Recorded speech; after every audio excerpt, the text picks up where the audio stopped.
Nous avons tous besoin de comprendre que c'est tellement important. C'est la raison pour laquelle Jésus est venu mourir sur la croix. Bien sûr, il voulait nous sauver, mais il voulait nous ramener dans notre position initiale que l'homme avait dans le jardin d'Éden. Adam et Ève avaient une relation de proximité, d'intimité avec Dieu. Alléluia. Regardez ma femme. Viens ici, ma chérie. Elle est belle. C'est une femme extraordinaire. Je suis béni d'avoir une femme comme elle parce qu'elle est une source d'encouragement. Elle est belle, elle est remplie de Dieu. Elle me tire les oreilles quand je ne suis pas sérieux. Des fois, elle me dit « Ne blague pas comme ça à l'église. » Vous avez déjà entendu que dans la Bible, il est parlé que notre relation à Dieu, c'est comme Jésus, il est l'époux et nous sommes l'épouse. Vous avez déjà entendu?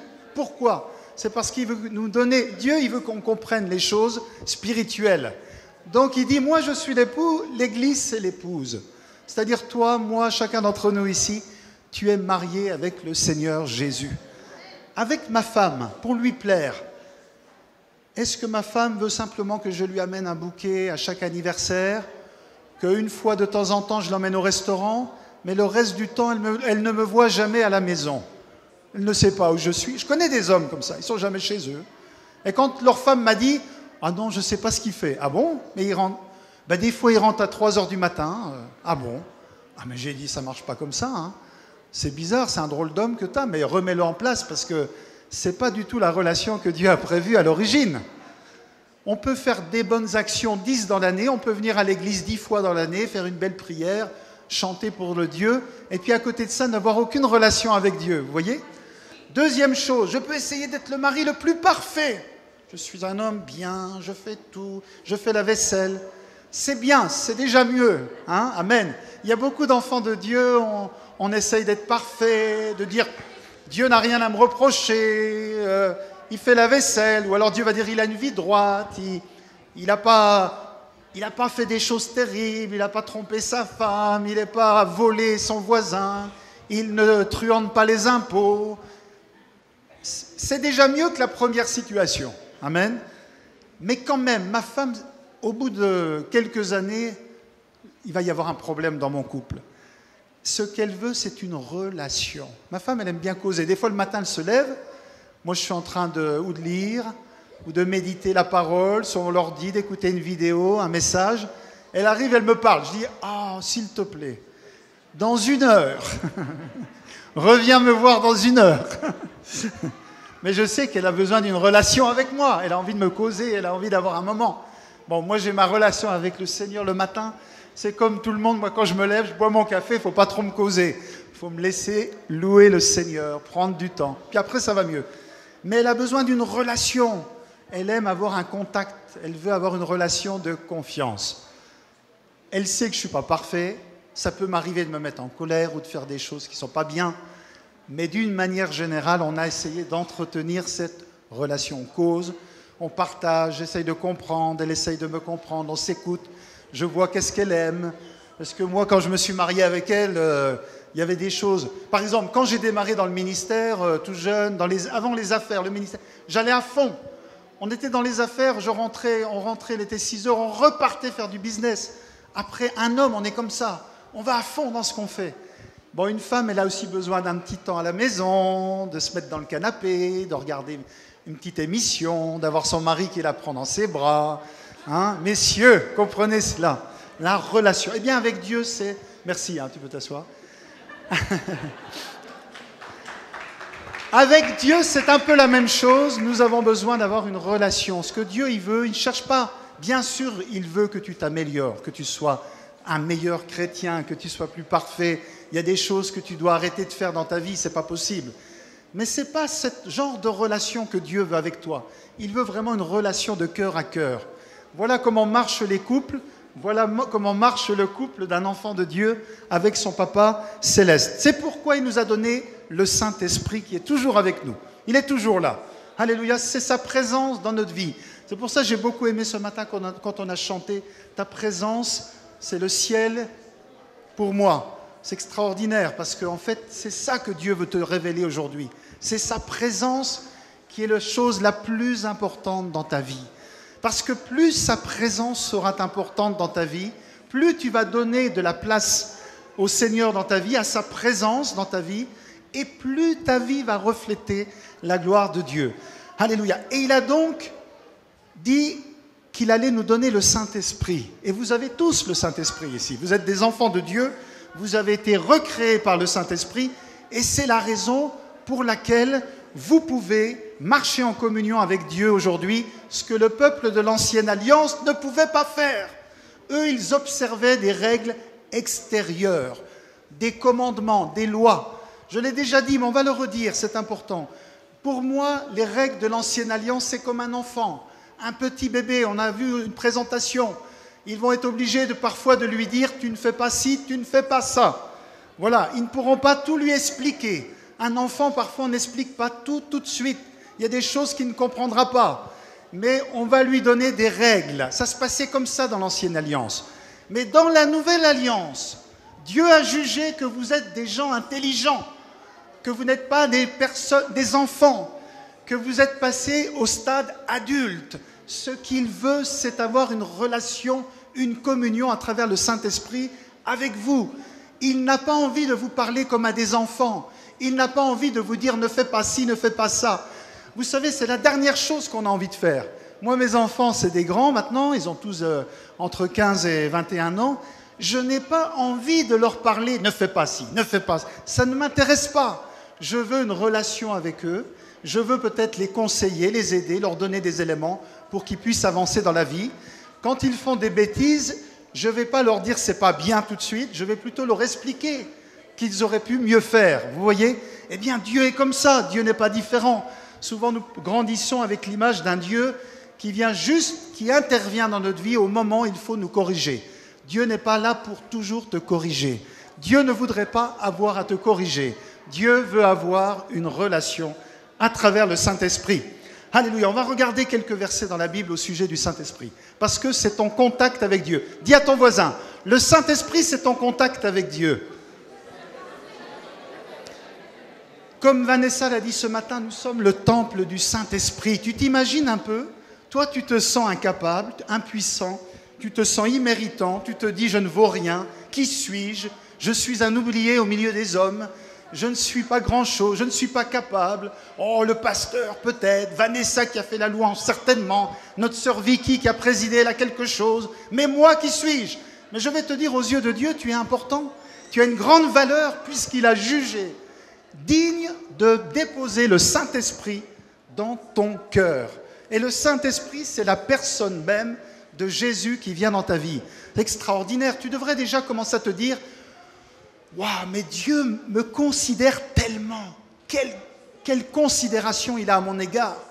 Il a jugé digne de me donner, de me confier, de déposer, de faire reposer le Saint-Esprit dans ma vie.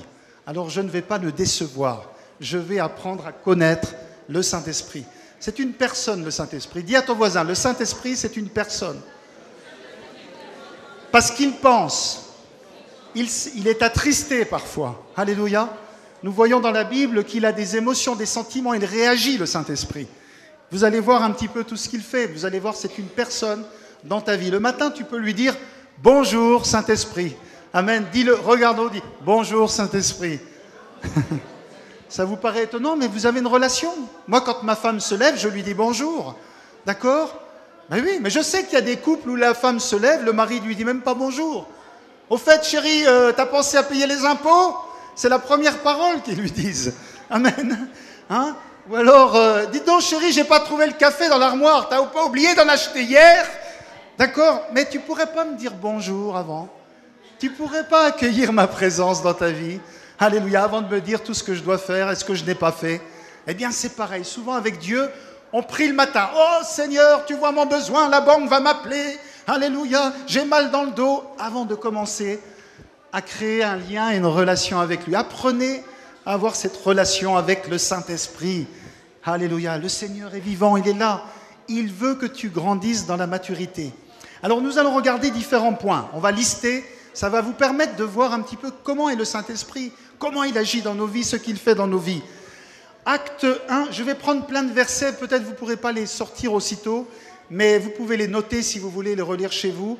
Actes chapitre 1, versets 1 et 2, on voit que le Saint-Esprit, la Bible dit, il donne des commandements. Voilà ce qui est écrit. « Cher Théophile, dans mon premier livre, j'ai parlé de tout ce que Jésus a fait et enseigné depuis le moment où il commença, jusqu'au jour où il fut enlevé au ciel, après avoir par l'Esprit Saint, écoutez bien, après avoir par l'Esprit Saint donné ses instructions aux apôtres qu'il avait choisis. » Alléluia. Ça veut dire que Jésus lui-même était pourtant quelqu'un de pur, quelqu'un d'intelligent, quelqu'un qui avait quelque chose, il était un homme exceptionnel, mais il n'a rien fait tant que le Saint-Esprit n'était pas dans sa vie. Il a commencé à faire toutes les choses qu'il a fait sous l'action du Saint-Esprit. Et nous voyons, il a donné des instructions aux apôtres sur la base, sur le témoignage du Saint-Esprit. Ça veut dire qu'on a besoin de passer du temps pour entendre la voix de Dieu dans nos vies.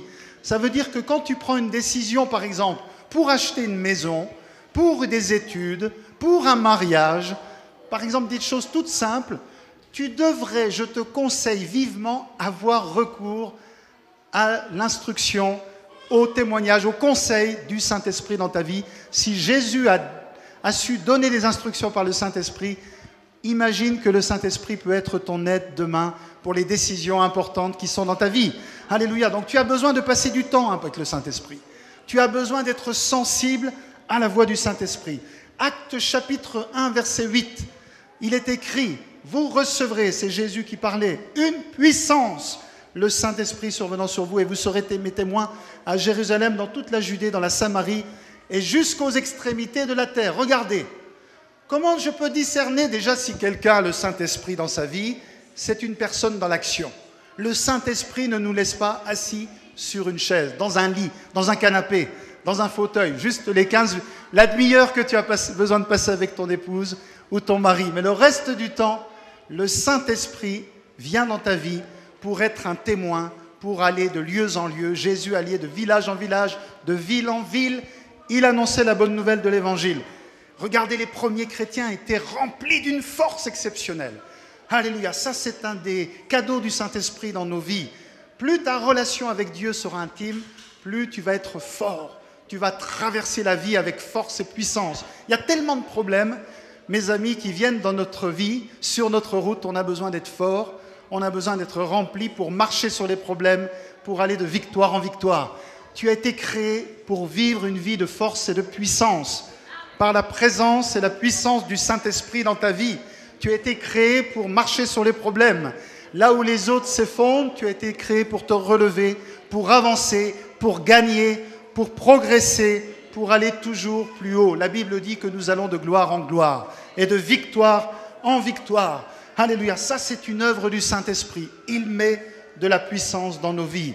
Alléluia, on va lire un autre passage. Actes chapitre 4, verset 31 jusqu'à 35. Quand ils eurent fini de prier, le livre des Actes, c'est vraiment un livre qui nous renseigne sur le Saint-Esprit, sur la première Église, comment les premiers chrétiens agissaient, vivaient, se déplaçaient, qu'est-ce qui se passait au milieu d'eux par l'effet du Saint-Esprit dans leur vie.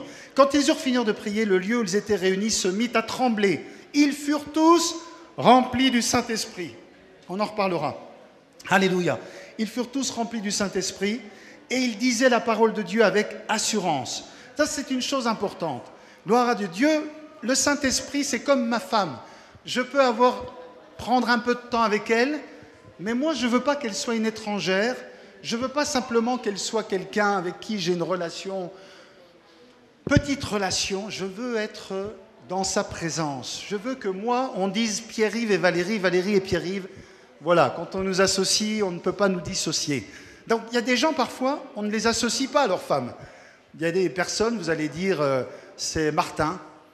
Mais il y a des gens, par exemple, on a vu Vanessa, on ne peut pas dire c'est Vanessa, on va toujours dire c'est Olivier et Vanessa. Parce que quand on voit Vanessa, on voit Olivier derrière. Et quand on voit Olivier, on sait que Vanessa n'est pas très loin. Amen. Alléluia. L'autre jour, Vanessa, elle s'est trompée. Elle m'a envoyé un SMS, mon petit chéri doudou. Puis après, elle a dit, oh, excusez-moi, je me suis trompée. Donc, ça m'a rassuré qu'elle aime tellement son mari. Elle lui envoie des petits mots, mon petit chéri doudou, pendant les heures de boulot. Vous voyez? Amen. C'est beau, hein? Il y en a d'autres qui ont reçu le SMS? Ah, je pensais que vous étiez nombreux. Ah, voilà, Nathalie aussi, je savais. qu'elle l'avait envoyé. Voilà, donc vous voyez, c'est important d'être rempli du Saint-Esprit, pas seulement de venir à l'église, de prendre un petit flacon. On a besoin d'être tous les jours rempli, d'être dans la présence de Dieu. Qu'est-ce qu'on peut faire pour être rempli du Saint-Esprit, dites-moi? Dites-moi qu'est-ce qu'on peut faire, dites-moi rapidement qu'est-ce qu'on peut faire. On peut louer Dieu. Regardez, quand on a loué Dieu ce matin, on était remplis.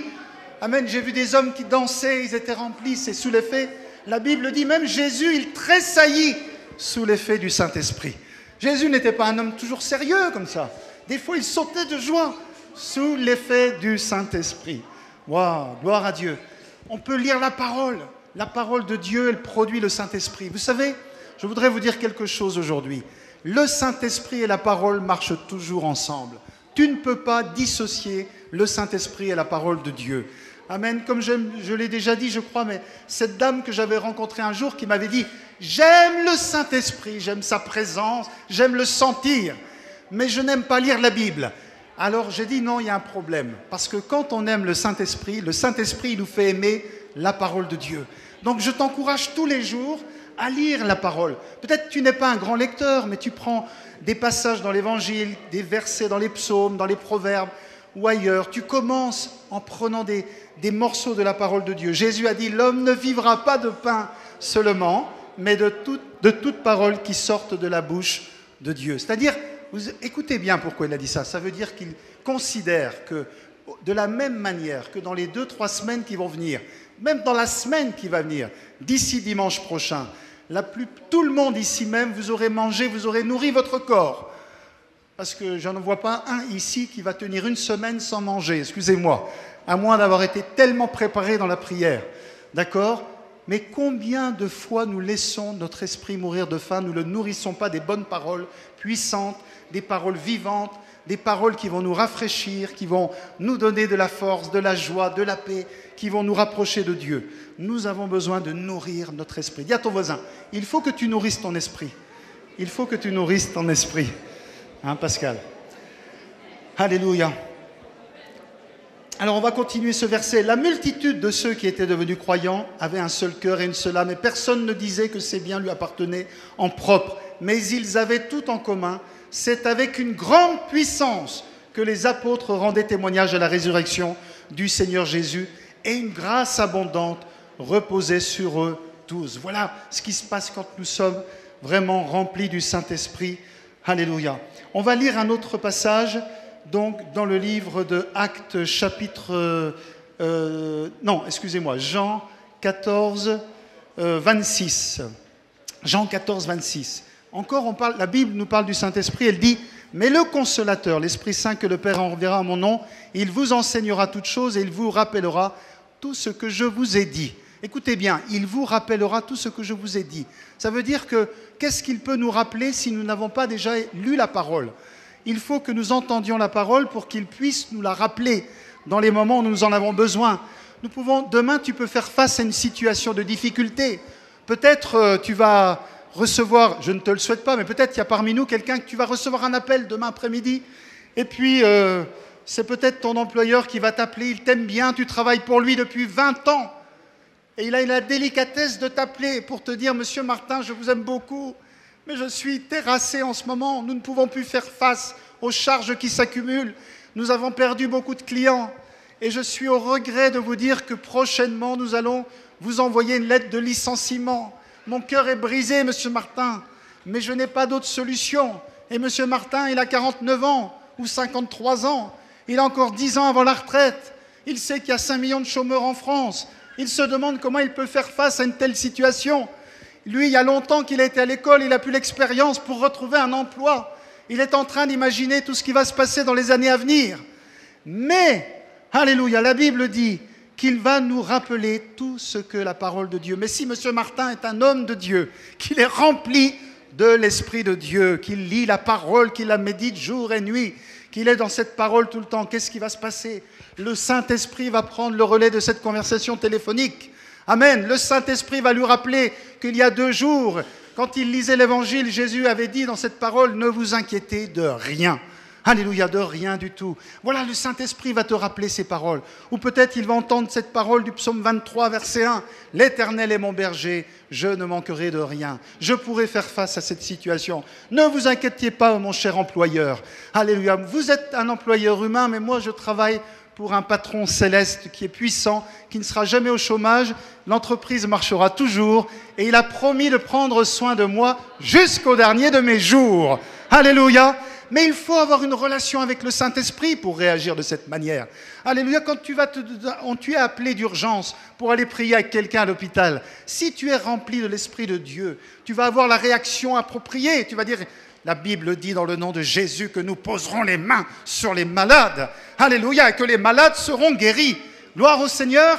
Mais si tu n'as pas l'habitude de méditer les Écritures, c'est un vague souvenir. Il me semble qu'un jour, j'ai entendu le pasteur, j'ai entendu le frère Alex qui disait que quand on prie, on pose les mains sur les malades. Mais je ne sais plus si la Bible dit qu'ils sont peut-être guéris un jour sur 2, un jour sur 3. Je ne sais plus exactement le verset. Vous voyez?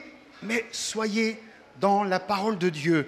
La Bible dit donc que le Saint-Esprit, on relit ensemble, alléluia, le Saint-Esprit vous enseignera toutes choses et il vous rappellera.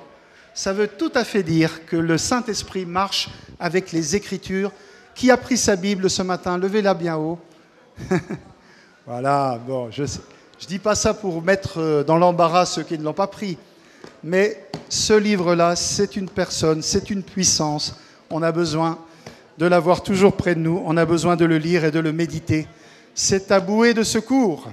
C'est ton arme contre l'ennemi. Jésus l'utilisait contre le diable. Quand le diable est venu attaquer Jésus, Jésus a utilisé la parole de Dieu. Il a dit, il est écrit. Une fois, il est écrit. 2 fois, il est écrit. 3 fois. Et le diable est parti, bon, je ne veux pas dire comment, mais dans la défaite. Voilà, une parole plus polie. Il est parti parce que la parole est puissante. Alléluia. Dieu a dit qu'il accomplira ce qu'il a dit. Il a dit qu'il s'engageait à tenir sa parole, à l'accomplir. Les promesses de Dieu sont sûres et certaines. Ce que Dieu a dit, ce que Dieu a promis, il va toujours l'accomplir. Mais il faut être dans la parole pour le savoir, pour le comprendre, pour le vivre, pour savoir que quand tout le monde abandonne, tu ne vas pas abandonner parce que Dieu n'a pas dit son dernier mot. Alléluia, amen. Donc on a vu ça. Autre chose qui nous dit... dans le livre de Actes 13, 52, il remplit de joie. Alléluia. Wow, ça c'est puissant également. Il remplit de joie. Mais les Juifs excitèrent. Regardez la situation. Actes 13, 50, 53. Les Juifs excitèrent les femmes dévotes de distinction et les principaux de la ville. Ils provoquèrent une persécution contre Paul et Barnabas et ils les chassèrent de leur territoire. Paul et Barnabas secouèrent contre eux la poussière de leurs pieds et ils allèrent à Icône, tandis que les disciples étaient remplis de joie et du Saint-Esprit. Waouh, ça veut dire que le Saint-Esprit va toujours marcher avec la joie. Si tu vois un enfant de Dieu qui n'a pas la joie, ça peut arriver. Hein, si je perds un proche, bien sûr, ma joie ne va pas être là pendant certains jours. Si j'ai une situation difficile, je peux vivre des moments. Mais d'une manière générale, si tu es un enfant de Dieu rempli du Saint-Esprit, tu dois être toujours dans la joie. Parce que nous le voyons, la parole de Dieu déclare qu'ils étaient remplis de Saint-Esprit et de joie. Alléluia, ça va ensemble. Ce n'est pas marqué, ils étaient remplis de Saint-Esprit et de tristesse, de découragement, de fatigue. Toutes ces choses n'appartiennent pas au Saint-Esprit. Le Saint-Esprit ne produit pas du découragement dans nos vies, mais de la joie. La joie du Seigneur est notre force, dit la parole de Dieu. Alléluia. Si tu vois des chrétiens tristes, prie que le Saint-Esprit remplisse leur vie. Au nom de Jésus, qu'ils soient davantage remplis de la présence de Dieu. Alléluia. Les pasteurs, les ministères devraient toujours avoir la joie de l'Éternel. Ils n'ont pas besoin d'être trop graves. Oui, c'est une mission grave, l'Évangile. On ne sourit pas. Oui, mon frère, mais quand même, c'est grave de ne pas obéir à la parole de Dieu. Amen. L'apôtre Paul a dit, soyez toujours joyeux, rendez grâce à Dieu en toutes choses. Il était rempli de Saint-Esprit et de joie. Lisez ses lettres, il disait, réjouissez-vous sans cesse. N'arrêtez pas de vous réjouir. Il était combattu. On lit dans ce verset qu'il était persécuté. Et sa réaction, c'était la joie de l'Éternel. La joie du Seigneur est ma force, disait l'apôtre Paul. Alléluia, je vais encore gagner, disait-il. Ils me combattent, ils me persécutent, ils s'opposent à moi. Mais il n'y a rien qui puisse s'opposer à moi tant que le Seigneur, tant que le Saint-Esprit est au contrôle de ma vie, je ne vais faire que monter, que gagner. Je vais progresser et il n'y a personne qui puisse me stopper. Voilà ce que pensait l'apôtre Paul. Lisez d'ailleurs les lettres, regardez un petit peu comme il était un homme qui était rempli du Saint-Esprit. Il était toujours extrêmement positif. Il disait « Réjouissez-vous sans cesse ». Wow, c'est puissant. Il parlait de la grandeur de Dieu, du Saint-Esprit, de la gloire à venir. Il disait « Ce n'est plus moi qui vis, c'est Christ qui vit en moi ». Amen. Vous pouvez me couper les doigts, mais Christ, vous ne pourrez pas couper les doigts de Christ en moi. Amen. Alléluia. Vous voyez, c'est un homme qui était rempli de la vie de Dieu. Cette vie détruit les ténèbres. Elle vient du Saint-Esprit. Elle détruit le manque, elle détruit les idées mauvaises, l'amertume, les ressentiments, la haine, les jalousies n'ont pas de place quand le Saint-Esprit remplit nos vies. Quand le Saint-Esprit ne remplit pas totalement nos vies, elles vont venir. La jalousie, ma sœur est trop belle, elle chante trop bien et pas moi. Toutes ces choses vont venir. Je ne te condamne pas, je te dis simplement, sois davantage rempli de l'Esprit de Dieu. Alléluia. Amen. Et n'oublie jamais, c'est un checklist. Si tu as perdu ta joie depuis une semaine, ton problème, ce n'est pas seulement la joie, c'est d'être rempli de la présence de Dieu. À nouveau. Alléluia. On va voir un petit peu plus loin. Amen. Dans le livre de Romains 15, 13, il est dit qu'il donne de l'espoir. Waouh! Abraham, la Bible dit d'Abraham qu'il espéra contre toute espérance. L'espoir de Dieu, ce n'est pas un vague espoir. C'est l'assurance que ça va se réaliser. Quand tu passes du temps avec Dieu, soudainement, tes pensées s'élargissent. Tu commences à voir grand. Tu penses grand. Tu te dis que tout est possible. Il te donne de l'espoir. Tu ne peux pas par toi-même. Tu es limité à toi-même. Mais avec le Saint-Esprit, tu commences à voir grand, large, haut, profond. Tu vois loin. Là où les gens ne voient pas, toi tu vois. C'est comme ça que des hommes qui n'ont même pas imaginé pouvoir sortir de leur village sont devenus des hommes de Dieu puissants. Quand les gens disaient « Mais qui es-tu » Eux, ils voyaient loin. Le Saint-Esprit leur donnait la vision de leur vie à venir. Tu vas aller du nord au sud, de l'est à l'ouest.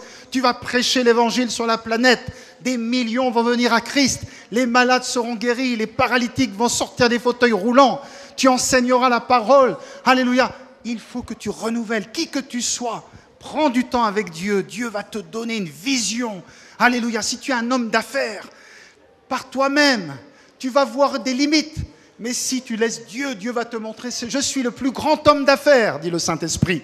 Alléluia. Je vais te donner les clés pour prospérer.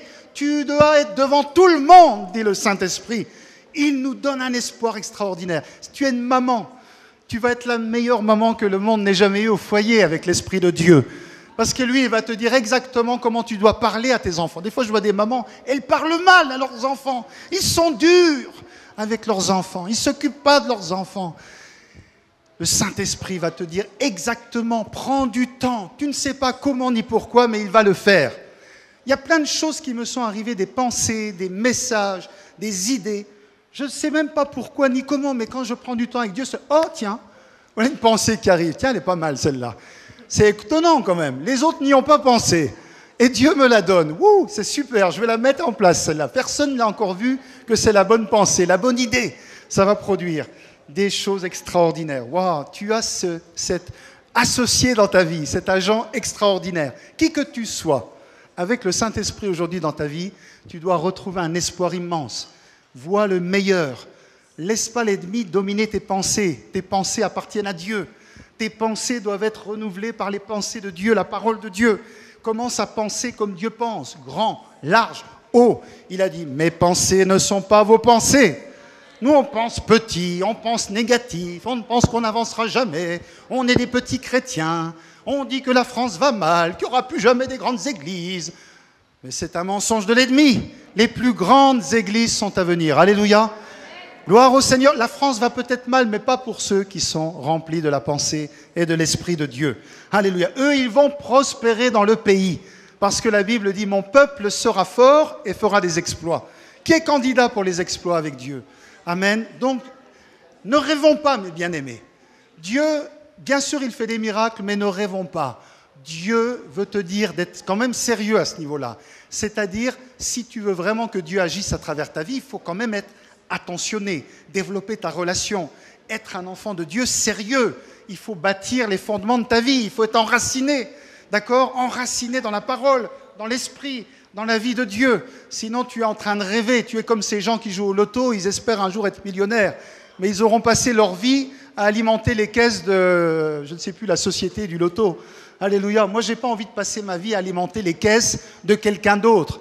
D'accord, Dieu est bon, il a décidé, je vais alimenter les tiennes de caisses. Je vais te bénir, toi. Je vais faire des choses nouvelles dans ta vie.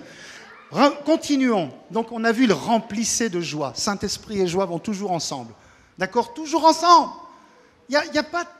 Tristesse n'est pas un état d'âme de l'enfant de Dieu. Il y a des moments, la Bible dit. Il y a des jours où on a la tristesse. Mais la joie doit revenir au galop. Alléluia. On va voir un peu. Il donne de l'espoir. 1 Corinthiens 2,12. Lisons. Voilà ce que l'apôtre Paul dit. « Or, nous n'avons pas reçu l'esprit du monde, mais l'esprit qui vient de Dieu, afin que nous connaissions les choses que Dieu nous a données par sa grâce. » Dieu nous a donné plein de choses. Vous voyez, l'apôtre Paul, il dit, il faut que nous connaissions les choses que Dieu nous a données. La plupart des enfants de Dieu, nous ne connaissons pas vraiment qu'est-ce que Dieu m'a donné. Oh, tout le monde dit, il m'a sauvé. Je suis sauvé, c'est important. Mais il t'a donné beaucoup de choses. Tu es un héritier, dit la Bible. Alléluia. Nous avons été bénis, c'est-à-dire nous avons déjà reçu de Dieu. Nous avons été bénis de toute bénédiction spirituelle dans les lieux célestes en Jésus-Christ. Il nous a déjà donné des choses extraordinaires. Mais la Bible dit, regardez ce verset, alléluia, il dit quoi? Il dit que l'esprit qui vient de Dieu, il nous a donné l'esprit qui vient de Dieu, pas du monde, afin que nous connaissions les choses que Dieu nous a données par sa grâce. C'est gratuit, la grâce. Ça a été donné par faveur. Tu l'as reçu parce que je ne sais pas pourquoi. Peut-être un jour tu sauras au ciel pourquoi il t'a choisi pour être parmi ses enfants. Mais ne t'inquiète pas, il t'a choisi. Tu as été adopté dans la famille du roi des rois. Et maintenant, il veut te faire découvrir son héritage. Mais il nous dit dans ce verset que c'est l'Esprit de Dieu qui va te dire, voilà ton héritage. Voilà ce que j'ai pour toi. Voilà ce que j'ai fait pour toi. Voilà tes armes. Voilà les nouveaux cadeaux que j'ai pour toi. Voilà les surprises que je t'ai réservées. Voilà les choses puissantes que tu peux prendre avec toi dans ta vie. C'est l'Esprit de Dieu. Alléluia. C'est quand tu lis quand tu es dans l'Esprit de Dieu et tu lis la parole. Il faut persévérer, mes amis. Je voudrais dire, peut-être, parfois, on voudrait, comme je l'ai dit, obtenir les choses rapidement. Non, il y a quand même de la persévérance avec Dieu. C'est un des fruits de l'Esprit. On va persévérer. On va tenir bon jusqu'au bout. Il y a des moments où on médite la parole. Au début, on ne comprend pas grand-chose. C'était en tout cas mon cas. Je la lisais, mais je ne comprenais pas. Mais j'avais la foi. Je savais que Dieu parlait. Je disais, Dieu est un Dieu qui n'est pas sourd. Il parle. Il n'est pas muet, il parle. Il n'est pas sourd, il entend. Donc je lisais. J'ai dit, peu importe le temps, mais à un moment, ça va débloquer dans ma tête. Mais j'avais compris qu'avec les années passées dans ce bas monde, alléluia, et lire des livres à l'école de philosophes et d'autres choses, toutes ces choses avaient perturbé ma pensée. Je ne dis pas qu'il ne faut pas les lire, mais il faut faire attention de ne pas vous alimenter des mauvaises choses. Elles te détournent de la vérité. C'est un langage d'incrédulité. Ce n'est pas un langage qui t'amène vers Dieu. Et quand tu viens, il y a un temps où Dieu doit nettoyer. Tu lis, tu ne comprends pas. C'est pas grave. C'est pas grave, tu continues. Mais il va arriver un jour, mon bien-aimé, je peux te le dire. Tous ceux qui ont pris du temps avec Dieu dans la parole, ils le savent. Il y a un moment où tu vas lire la parole, ça va être extrêmement puissant. Tu vas lire des choses, tu vas dire « Waouh !» Mais même là, je n'ai pas encore entendu un prédicateur sur Internet qui ait trouvé ça. Ils ont tous lu ce verset, mais ils n'ont pas vu ce que Dieu voulait dire. Voilà le genre de révélation que Dieu va te donner, parce qu'il enseigne, la Bible dit dans ce verset, les choses spirituelles. On n'a pas besoin d'être enseigné sur les choses naturelles. On les connaît avec nos sens. On les connaît avec notre raison. C'est bien, c'est important, si tu veux savoir comment bâtir une salle. Mais lui, il va t'enseigner les choses puissantes de l'Esprit de Dieu, les choses spirituelles. Alléluia. Pourquoi tu as ce problème? Il y a une raison spirituelle derrière ce problème. Il y a peut-être un blocage spirituel, il y a peut-être un lien avec ta famille, dans ta famille, qui est resté sur ta vie et qui fait que ce problème continue à traîner.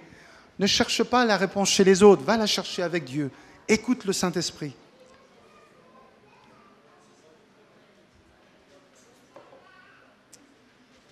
Jean 3, 5. La Bible dit qu'il régénère notre esprit.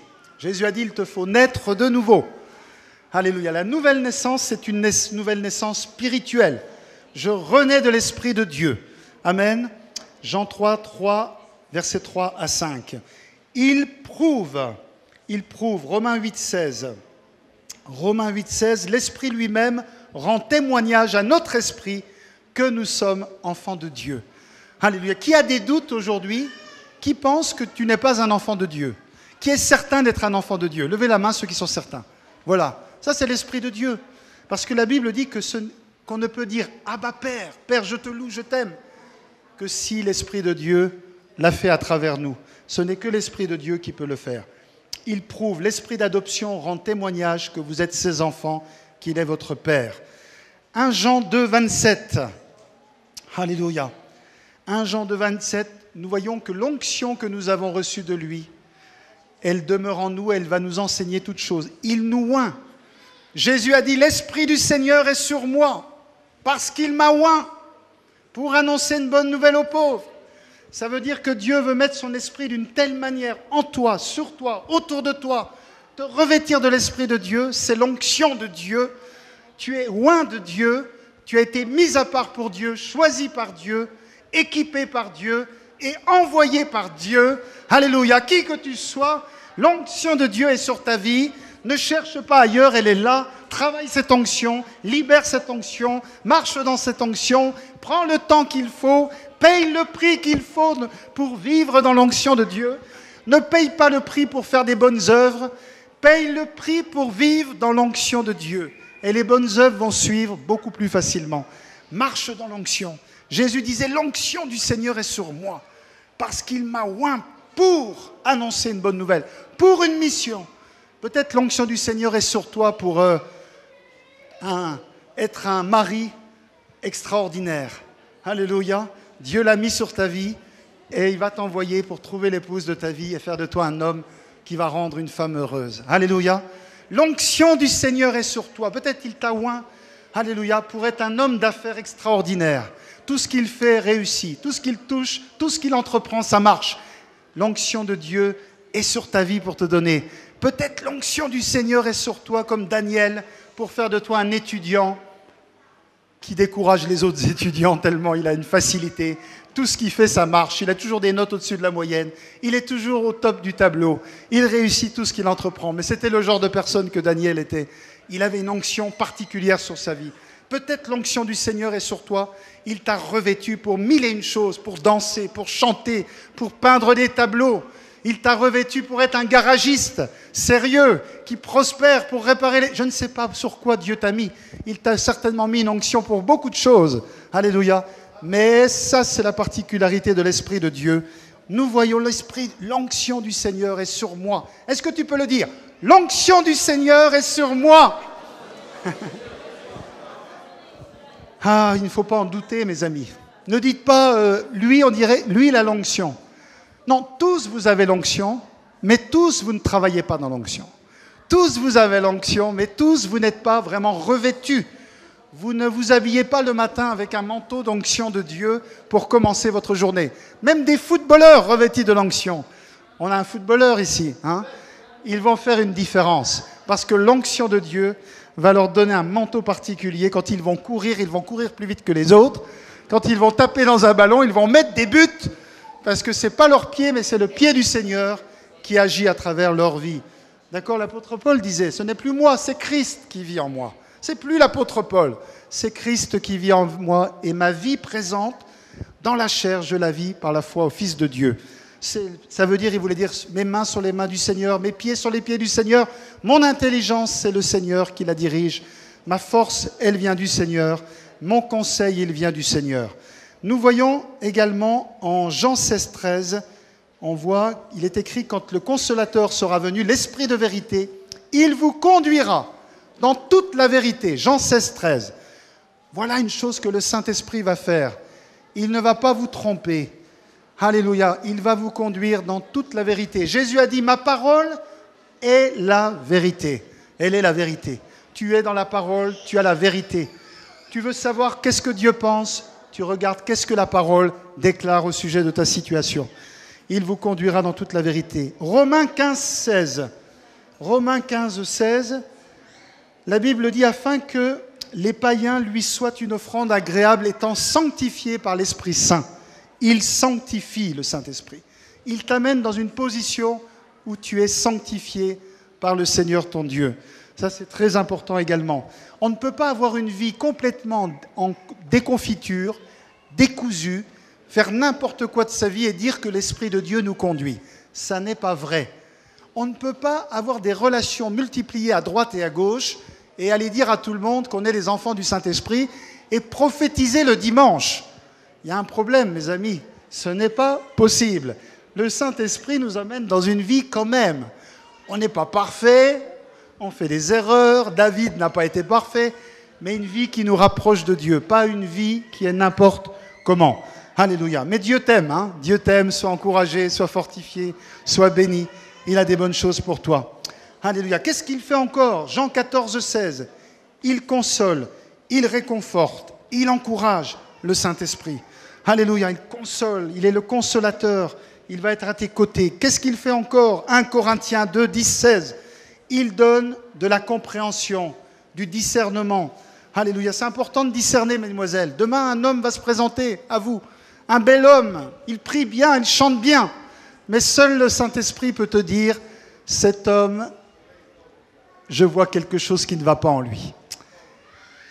Si je contracte quoi que ce soit avec lui, je vais me tromper. Tu peux entendre cette petite voix au fond de ton cœur qui te dit non, non, non, non. Même s'il est chrétien, hein.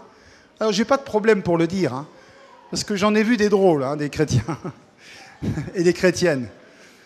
Écoute bien la voix du Saint-Esprit quand même. Tu as un témoin intérieur, il est en toi. Peut-être cet homme, il prie bien, parle bien, il est beau, il va à l'église, il a toutes les qualités, mais quand tu es devant lui, tu as une voix au fond de toi qui dit « Il y a un truc qui me dérange, je ne sais pas quoi, mais je ne suis pas certain de cet homme-là. » C'est le discernement du Saint-Esprit. Ma femme, elle en a beaucoup. Hein. Valérie, des fois, elle voit des personnes, puis elle me dit « Fais attention. Fais attention à cette personne. Je ne la sens pas. Elle a quelque chose en elle. Ce n'est pas un naturel, c'est en elle. Elle dit « Sois prudent, va pas trop vite, attendons de voir. » Et des fois, c'est l'inverse. Elle va dire « Waouh, je sens vraiment bien cette personne. Je la sens bien. » Dieu lui donne un accord. Il lui dit « Vas-y, c'est la bonne personne. » Donc, voilà, passez du temps avec Dieu parce que c'est le genre de choses qui va vous arriver. Vous allez avoir du discernement. Passez du temps avec le Seigneur. On voit en Galates 5, 22, le Saint-Esprit en nous, il produit du fruit dans nos vies. Amen. Vous lirez Galates 5, 22, il produit des fruits, l'amour, la joie, la paix, la bienveillance, la bonté, etc., la maîtrise de soi, etc. Il produit du fruit. Alléluia. Quand vous n'avez pas ces fruits dans la vie d'une personne, demandez-vous qui l'anime, qui la dirige. Ce n'est peut-être pas le Saint-Esprit. Alléluia. Éphésiens 1, 16, 17. On l'a déjà un peu vu, mais il illumine l'intelligence. Il éclaire. Quand tu lis la parole, pouf, tu comprends. Tu comprends. Beaucoup des grands hommes de ce monde, la plupart des présidents des pays, disent tous avoir lu la Bible. Et ils terminent en disant « Je suis agnostique ». Notre président a dit ça. J'ai lu la Bible, mais je suis agnostique. C'est-à-dire, au final, il n'a pas compris. Sinon, il aurait compris, il aurait suivi. Parce que le Saint-Esprit n'a pas éclairé son intelligence. Mais toi, tu vas la lire et la comprendre. Alors que ces grands hommes la lisent et ne comprennent rien. C'est un charabia pour eux. Mais rends grâce à Dieu que tu as le Saint-Esprit qui te révèle les choses de Dieu. La Bible dit en 1 Corinthiens 12, 4, 11, il donne des dons. Le don de guérison, le don des miracles, le don de parole de connaissance, parole de sagesse, etc. Il y a tout un ensemble de dons qui sont donnés par le Saint-Esprit. Ce n'est pas les dons naturels que nous avons. Certains sont venus avec des dons. Il n'y a pas longtemps, j'ai rencontré une dame qui a dit « Moi, Dieu m'a donné des dons. Depuis toute petite, je vois des choses. » Mais elle ne marchait pas avec Dieu. C'est des dons occultes. Il faut se libérer de ces dons et recevoir les dons du Saint-Esprit. Ça, c'est les vrais dons de Dieu. Ça vient de lui. Ce n'est pas un pouvoir magique qui repose sur ta vie. C'est donné comme Dieu l'entend. Il le distribue comme il le désire. Allez, pour terminer, encore quelques points. Mais j'espère que tout ça vous permettra d'avancer avec le Saint-Esprit. Il parle à travers des personnes. Il parle à travers nous. Il utilise notre bouche. On voit la Bible dit qu'il a parlé, par exemple, au travers des hommes qui ont écrit la parole. C'est des hommes inspirés par l'Esprit de Dieu. Alléluia. Ils nous aident dans une infirmité, la faiblesse, les maladies. Romains 8, 26. Nous ne savons pas que prier, mais le Saint-Esprit nous aide dans la prière. Alléluia. Il convainc, écoutez bien ce verset, il va convaincre les hommes de péché, de jugement et de justice. Il va convaincre le monde, pas toi. Toi, il ne va pas te convaincre de péché, de jugement et de justice, parce que tu es déjà sauvé. Tu es déjà la justice de Dieu. Amen. Et tu es déjà, sauvé, tu es déjà la justice de Dieu. Dieu ne va plus te juger, Dieu va te donner une position au ciel. Mais il convainc le monde. Il dit aux gens de ce monde, si Dieu n'est pas dans votre vie, vous êtes perdus. Si vous n'avez pas donné une place à Jésus et au Saint-Esprit dans votre cœur, vous êtes en voie vers le jugement et vers la perdition éternelle. Mais nous, il nous convainc que nous sommes enfants de Dieu. Il nous convainc que nous sommes la justice de Dieu. Le diable vient nous accuser parce que la Bible dit qu'il accuse les élus de Dieu, mais le Seigneur, lui, il te convainc que la justice de Dieu repose sur ta vie. La grâce de Dieu t'accompagne tous les jours, que tu as été sauvé une bonne fois pour toutes, que tu es un enfant de Dieu, que l'ennemi n'a plus à te condamner, que tu es en route vers le ciel. Alléluia. Il te convainc de marcher avec lui, bien sûr. Il te convainc de sortir de tes erreurs, de tes fautes, de tes péchés. Mais tu es déjà un enfant de Dieu. Alléluia. Amen. Et pour terminer, il est notre aide. Jean 14, 16, 18. Et moi je prierai le Père, et il vous donnera un autre consolateur, afin qu'il demeure éternellement avec